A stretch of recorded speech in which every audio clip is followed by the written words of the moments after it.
زندگی قبر کی جو زندگی ہے وہ ہزاروں سال کی زندگی ہے، اور خدا کی قسم ہماری قبر ہمیں پکار رہی ہے۔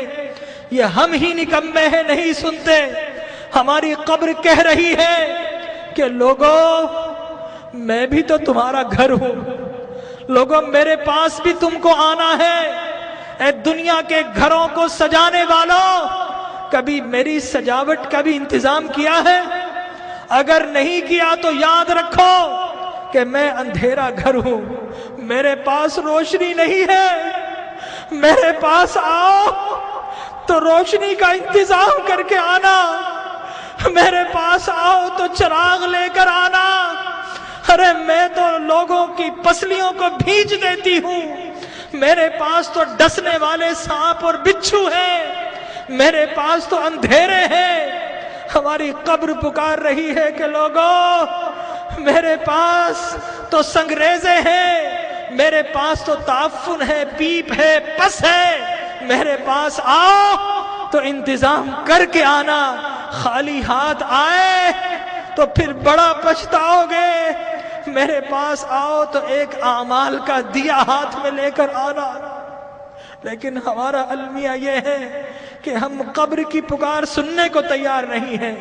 جو بڑے ہیں وہ اپنے کاروبار میں مست ہے، جو جوان ہے اپنی جوانی کی مستی میں مست ہے، اس دنیا کی رنگینیوں میں مست ہے، اور جو چھوٹے ہیں انہیں کوئی بتانے والا ہی نہیں ہے کہ اس دنیا کے بعد ایک اور دنیا بھی ہے، اس زندگی کے بعد ایک اور زندگی بھی ہے۔ بتائیے اگر آپ سے کوئی کہے کہ دیوار کے پیچھے کوئی گن لے کر کھڑا ہے تو آپ جائیں گے؟ اگر کوئی کہے آپ سے کہ اس جہاز میں مت بیٹھو یہ کریش ہونے والا ہے، آپ کبھی نہیں بیٹھیں گے، الٹ ہو جائیں گے۔ تو وہ موت کہ جس کا کوئی انکار نہیں کر سکتا، کیا ہمیں اس موت کے لیے الٹ نہیں ہونا چاہیے؟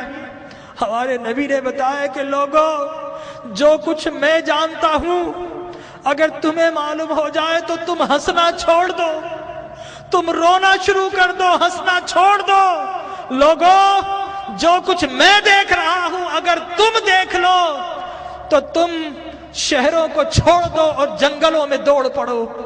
تو آج کی رات ہمیں اپنے رب کو منانا ہے۔ ہم بہت ہنس لیے ہیں، آج کی رات تو کچھ آنسو بہا لیجئے، اپنے رب کو منا لیجئے۔ ارے اللہ کے انبیاء کو دیکھیے، یحییٰ علیہ السلام بچے ہیں، 6-7 سال کے ہیں، زار و قطار روتے تھے، بے ہوش ہو جایا کرتے تھے۔ ایک روز اپنے گھر سے نکل گئے، غاروں میں چلے گئے، ماں باپ ڈھونڈ رہے ہیں، لوگوں سے پوچھتے ہیں 7-8 سال کا بچہ ہے، کسی نے دیکھا؟ ایک چرواہا کہتا ہے کہ بچہ تو نہیں دیکھا، ہاں اس غار سے رونے کی آواز آ رہی ہے، 3 دن سے کوئی رو رہا ہے، اور اس کے رونے سے ہماری بکریوں نے کھانا اور پینا چھوڑ دیا ہے۔ ماں باپ اندر جاتے ہیں، دیکھتے ہیں اللہ کے نبی یحییٰ رو رہے ہیں۔ ماں کہتی ہے کہ بیٹا اب تو چلو، اب تو رونا بند کر دو۔ اللہ کے نبی یحییٰ فرماتے ہیں اماں عذاب قبر سے بچنے کی ضمانت آپ دے دو اور رونا میں چھوڑ دیتا ہوں۔ اللہ اکبر۔ تو آج کی رات اپنے رب سے عذاب کی پناہ مانگنی ہے۔ حضرت ابراہیم بن ادھم ایک باتھ روم، ایک ٹوائلٹ میں جاتے ہیں، جانے کی کوشش کرتے ہیں، حمام کا مالک روک دیتا ہے، کہتا ہے پیسے دو۔ حضرت ابراہیم بن ادھم رونا شروع کر دیتے ہیں اور کہتے ہیں کہ یہ لیٹرین جو شیطان کی جگہ ہے، یہاں پر جب بغیر پیسے کے نہیں جا سکتا، ارے اللہ کی وہ جنت جو انبیاء اور اولیاء کے رہنے کی جگہ ہے، وہاں اعمال کے بغیر کیسے جاؤں گا؟ تو آج اعمال کا چراغ لے لیجئے۔ اللہ تبارک و تعالی ہماری حاضری کو قبول فرمائے۔ اپنی محرومیوں کو یاد کیجئے، اپنی بیماری